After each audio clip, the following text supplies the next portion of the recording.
ஆண்டு அக்டோபர் திங்கள் 10ஆம் நாள் ஜான் தாமஸ் ஏழுமலை ஆகியோரின் நினைவு நாளையொட்டி காரணை பகுதியிலே நிறுவப்பட்டுள்ள புரட்சியாளர் அம்பேத்கர் அவர்களின் திருவுருவச் சிலைக்கு மாலை அணிவித்து பஞ்சமி நிலமீட்பு போராட்டத்தில் பலியான அந்த தோழர்களுக்கு வீர வணக்கம் செலுத்துகிற நிகழ்வில் பங்கேற்பதற்காக சென்றோம். அப்போது அந்த சிலைக்கு அருகில் உள்ள நிலத்துக்குரியவர்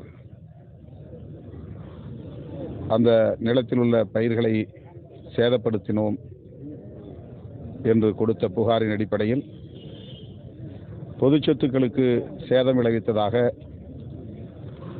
நான் உட்பட 14 பேர் மீது பொய் வழக்குகள் புனையப்பட்டுள்ளன.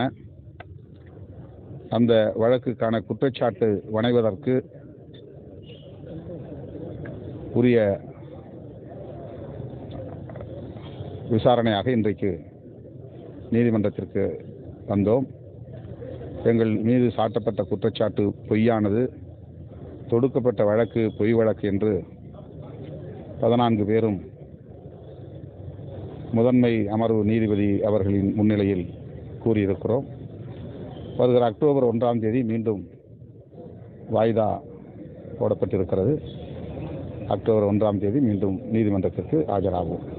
சார், முதல்வர் வெளிநாட்டு பயணம், அதே போல் உதயநிதி ஸ்டாலின் அவர்கள் அந்த துணை முதல்வர் அந்த செய்தி பரபரப்பாக போயிட்டு இருக்கு. அதனுடைய கருத்து என்ன சொல்லுங்க? மாண்புமிகு தமிழக முதல்வர் திரு மு.க. ஸ்டாலின் அவர்கள் தமிழ்நாட்டில் அந்நிய முதலீட்டை வெகுவாக ஈர்க்க வேண்டும் என்கிற ஒரு நல்லெண்ண பயணமாக அமெரிக்க பயணத்தை மேற்கொண்டிருக்கிறார். ஆயிரக்கணக்கான தொழில் முதலீட்டாளர்களை சந்திக்கிற நிகழ்வுகள் அங்கே ஒருங்கிணைக்கப்படுவதாக தெரிகிறது. அவருடைய பயணம் வெற்றி பெற விடுதலை சிறுத்தைகள் கட்சியின் சார்பில் வாழ்த்துகிறோம். துணை முதல்வர் பொறுப்பு நியமனம் குறித்து முதல்வர் அவர்களிடத்திலேயே கேட்டபோது அவர் அதற்கு பழிச்சென்று எந்த பதிலையும் சொல்லவில்லை. அது திமுகவினுடைய உட்கட்சி விவகாரம், முதல்வருடைய தனிப்பட்ட அதிகாரம். அதிலே யூகத்தின் அடிப்படையில் எந்த கருத்தும் சொல்வதற்கு இல்லை.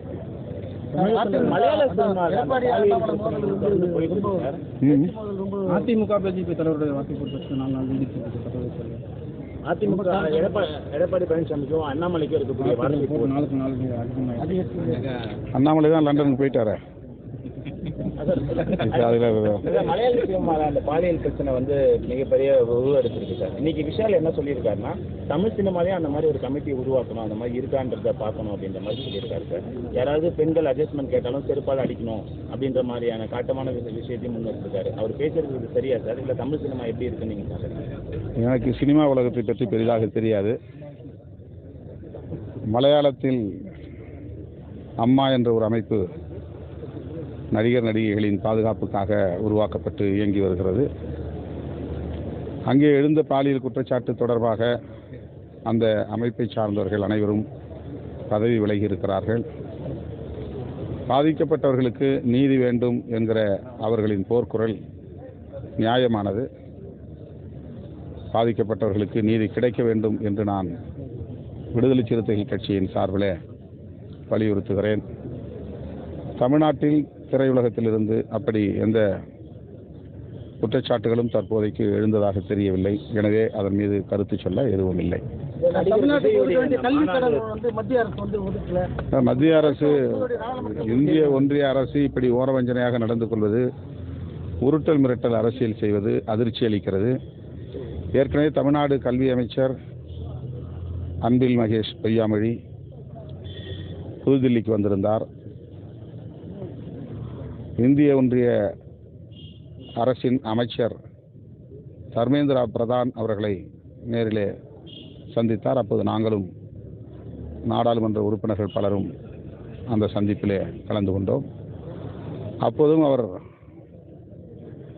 ஒரு பிடிவாதமான நிலைப்பாட்டைத்தான் மேற்கொண்டார்.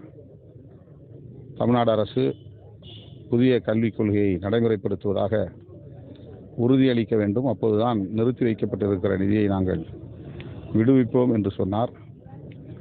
அதை நான் மக்களவையிலேயே சுட்டிக்காட்டி கண்டித்திருக்கிறேன்.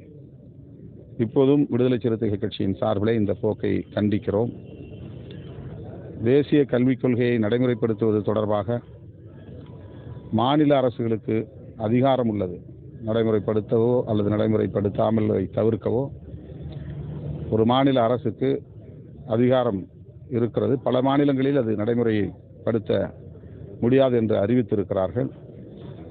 ஆனால் தமிழ்நாட்டை பொறுத்தவரையில் இவ்வாறு ஒரு மிரட்டல் அரசியலில் இந்திய ஒன்றிய அரசு ஈடுபடுவது உண்மையான கண்டனத்திற்குரியது.